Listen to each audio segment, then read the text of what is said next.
یہ آپ کی حدیث نمبر ہے جو عن ابی ہریرہ والی 3 نمبر حدیث ہے، تو اس میں لفظ آ گیا عن ابی۔ تو ابی کے بارے میں جیسے آپ کچھ جانتے ہیں کہ ابی جو ہے اسماء ستہ مکبرہ میں سے ہے۔ اسماء ستہ کون کون سے ہیں اسماء ستہ مکبرہ؟ ابن اخن ہمن ہنن ابن ابن ہمن فون ہنن ہنن۔ تو یہ اسماء ستہ مکبرہ یعنی 6 اسم ہیں، ابن اخن ہمن ہنن فمن ذو مالن۔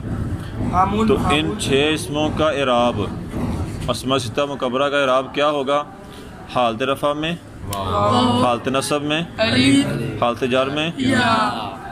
اسماء ستہ مکبرہ کا اعراب حالت رفع میں واو، حالت نصب میں الف، حالت جر میں یا کے ساتھ آئے گا۔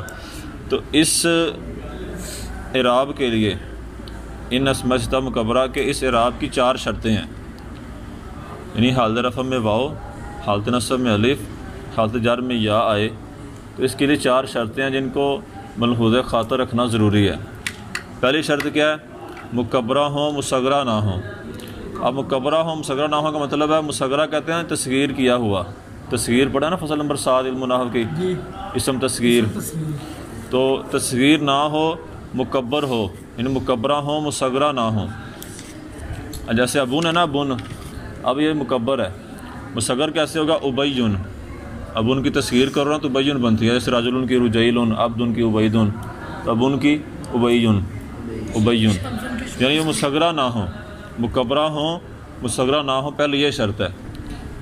دوسری شرط کیا ہے؟ مضاف ہوں غیر مضاف نہ ہوں، یعنی وہ اسماء ستہ مکبرہ میں سے کوئی بھی اسم مکبر آ گیا وہ مضاف ہوں، مضاف کے بغیر نہ ہوں۔ جیسے ابن ہے نا، ابن، اب جا ابن، یہ مضاف کے بغیر ہے نا، یہ مضاف نہیں ہو رہا۔ اور یہ عن ابی ہریرہ آتا، یہ مضاف ہو رہا ہے، سمجھ رہے بات کہ نہیں؟ تو مضاف ہوں غیر مضاف نہ ہوں۔ اور تیسری بات یہ ہے یا متکلم کے علاوہ کسی دوسرے اسم کی طرف مضاف ہوں، یعنی جب یا متکلم کی طرف مضاف ہوں گے تو پھر یہ اعراب نہیں آئے گا۔ جب یا متکلم کے علاوہ کسی دوسرے اسم کی طرف مضاف ہوں گے تو پھر حالت رفع میں واو، حالت نصب میں الف، حالت جر میں یا آ سکتی ہے۔ جیسے اب عن ابی ہریرہ، اب ہریرہ یا تو نہیں ہے، تو یا کے علاوہ کسی دوسرے اسم کی طرف مضاف ہو رہا ہے نا یہ، تو اس لیے اس کی حالت جری میں یا آ گئی ہے۔ حالت جری کی وجہ آپ کو پتہ ہی ہے کہ پیچھے حرف جارہ آ گیا، اور حرف جارہ اپنے ما بعد اسم کو زیر دیتے ہیں۔ تو ابھی کی حالت جری ہونے کی وجہ کیا ہے؟ اس کے پیچھے حرف جارہ آ گیا، اور اس کی حالت جری میں اعراب کیا ہے؟ اعراب کی 2 قسم ہیں نا، حرکتی اور حرفی۔ حرکتی ضمہ فتح کسرہ، حرفی الف واو یا۔ تو الف واو یا میں سے حالت جری میں یا آ گیا ہے، کیوں؟ کیونکہ ہم نے پڑھا کہ اسماء ستہ مکبرہ 4 شرطیں جب ان میں پائی جائیں تو ان کا اعراب حالت جری میں یا آتا ہے، اور مکبرہ ہوں مصغرہ نہ ہوں، مضاف ہوں غیر مضاف نہ ہوں۔ اور دوسری شرط کیا تھی؟ یا متکلم کے علاوہ کسی دوسرے اسم کی طرف مضاف ہوں۔ تو اس 3 شرطیں پائی جا رہی ہیں۔ آگے چوتھی شرط ہے واحد ہوں تثنیہ جمع نہ ہوں، واحد ہوں تثنیہ جمع نہ ہو۔ تو ابھی جو ہے یہ واحد ہے، اس کی جمع آبا آتی ہے، آتا نا قرآن پاک میں، قل ان کنتم آباؤکم و ابناؤکم، تو آبا تمہارے باپ، تو ابھی کا مطلب ایک باپ، آبا زیادہ باپ، تو ابھی واحد ہی ہے نا، نہ یہ تثنیہ نہ یہ جمع۔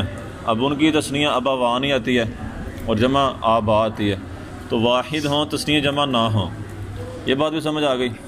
اچھا، یہاں ایک سوال یہ پیدا ہوتا ہے کہ ہم نے 4 شرطیں لگائی ہیں اسماء ستہ مکبرہ کے اعراب کے لیے کہ وہ مکبرہ ہوں مصغرہ نہ ہوں، مضاف ہوں غیر مضاف نہ ہوں، یا متکلم کے علاوہ کسی دوسرے اسم کی طرف مضاف ہوں، اور واحد ہوں تثنیہ جمع نہ ہوں۔ یہ شرطیں لگائیں گے 4۔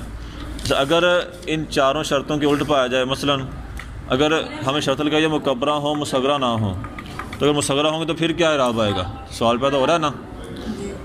یہ اسماء ستہ مکبرہ اگر یہ مکبرہ نہ ہوں مصغرہ ہوں، اگر مضاف کے بغیر ہوں، اور یا متکلم کی طرف مضاف ہوں، اگر تثنیہ یا جمع ہوں، تو پھر کیا اعراب آئے گا؟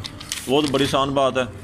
پہلے یہ 4 شرطیں پکی ہو گئی نا کہ اسماء ستہ مکبرہ کا اعراب حالت رفع میں واو، حالت نصب میں الف، حالت جر میں یا آئے گا جب 4 شرطیں پائی جائیں۔ پہلی مکبرہ ہوں مصغرہ نہ ہوں، مضاف ہوں غیر مضاف نہ ہوں، تیسری یا متکلم کے علاوہ کسی دوسرے اسم کی طرف مضاف ہوں، اور چوتھی شرط ہے واحد ہوں تثنیہ جمع نہ ہوں۔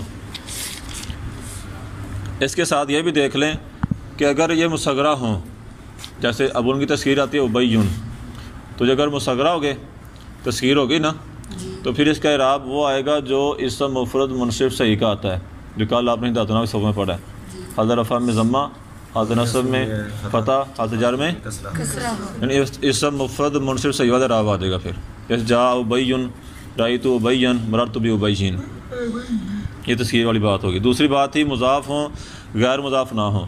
جب مضاف یعنی مضاف کے علاوہ نہ ہوں، پہلی شرط لگائی تھی نا، جب مضاف کے بغیر آ جائیں تو پھر اعراب کیا آئے گا؟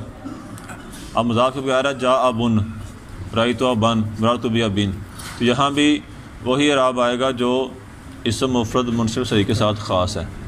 کل پڑھا نا وہ اعراب جو حالت رفع میں ضمہ کے ساتھ، حالت نصب میں فتح کے ساتھ اور حالت جر میں کسرہ کے ساتھ، اور یہ اعراب خاص ہے اسم مفرد منصرف صحیح کے ساتھ، اسم مفرد قائم مقام صحیح کے ساتھ، اور جو مکسر منصرف کے ساتھ، یہ پڑھا نا۔ تو ان دونوں کا اعراب تو وہ آ جائے گا جو اسم مفرد منصرف صحیح والا ہوتا ہے، رفع میں ضمہ، نصب میں فتح اور جر میں کسرہ۔ تیسری بات ہے یا متکلم کے علاوہ کسی دوسرے اسم کی طرف مضاف ہوں، تو اگر یا کی طرف مضاف ہو جائیں تو آپ نے علم نحو میں پڑھا جائے اسماء ستہ مکبرہ، یعنی وہ 6 اسم جو تسخیر کی حالت میں نہ ہوں، نیچے حاشیے میں لکھا ہوا علم نحو کے۔ جب یا متکلم کی طرف مضاف ہوں تو تینوں حالتوں میں اعراب تقدیری ہوگا، جیسے جاء بی یا جاء ابی، رأیت ابی، رأیت کے بعد بھی ابی آئے گا، مررت بابی، تو تینوں حالتوں میں اعراب تقدیری آ رہا ہے۔ مررت بابی کا جی بی ابی، بار فجار آئے گا نا۔ اور چوتھی شرط تھی واحد ہوں تثنیہ جمع نہ ہوں۔ اگر یہ تثنیہ جمع ہو جائیں تو پھر کیا اعراب آئے گا؟ بڑی آسان سی بات ہے، سوال سمجھ آ گیا نا پہلے کہ اگر تثنیہ جمع آ جائیں، یعنی اب ان کی تثنیہ ابا وانی آ گئی ہے، جمع آبا آ گئی ہے، تثنیہ جمع آ گئے ہیں، تو پھر اعراب کیا آئے گا؟ جو تثنیہ جمع کا اعراب ہوتا ہے وہی آئے گا۔ پھر کیا آئے گا؟ وہی آئے گا۔ تثنیہ کا اعراب آپ نے فصل نمبر 15 علم نحو کی اس میں پڑھا ہے، مثنیٰ جیسے رجلان کے علاوہ کلتا جو ضمیر کی طرف مضاف ہوں، اور اثنان اثنتان، ان تینوں اسموں کا اعراب حالت رفع میں الف کے ساتھ آتا ہے، حالت نصب و جر میں یا ماکل مفتوح کے ساتھ آتا ہے۔ وہ تثنیہ کا اعراب ہو گیا نا، وہ تثنیہ والا اعراب آ جائے گا پھر جو ہم نے فصل نمبر 15 میں پڑھا ہے اعراب کی قسموں میں۔ اور جمع والا اعراب، جمع جو ہوگی اگر جو مکسر ہے تو وہ آپ نے پڑھا ہے، پہلا جو اعراب ہے رفع ضمہ کے ساتھ نصب فتح، اور جمع سالم ہے تو اس کا وہ اعراب آ جائے گا۔ یعنی تثنیہ جمع ہو تو تثنیہ جمع والا اعراب آ جائے گا۔ سمجھ آ گئی؟ اس کو اچھی طرح یاد رکھنا ہے، کیونکہ یہ ابھی پہلی مرتبہ ہے نا ان ابی ہو رہتا، تو اس کے بعد یہ بار بار آنا ہے، تو یہ نہ ہو کہ اس ابھی کی وجہ سے آپ کو سزا ملے، آپ اس کو ابھی یاد کر لیں، تو چیز بتائی جائے نا اس کو اسی وقت یاد کر لیا جائے تو فائدہ ہوتا ہے، آئندہ جب دوبارہ آئے نا تو پھر پریشانی نہیں ہوتی۔ اور مجھے یہ پتا کہ آپ ابھی یاد کرو گے بھی، پھر بھی دوبارہ آنے پر ایک دفعہ آپ کو تھوڑا مشکل پیش آئے گی، لیکن جب 2-3 بار آ جائے گی تو پھر آسان ہو جائے گا انشاءاللہ۔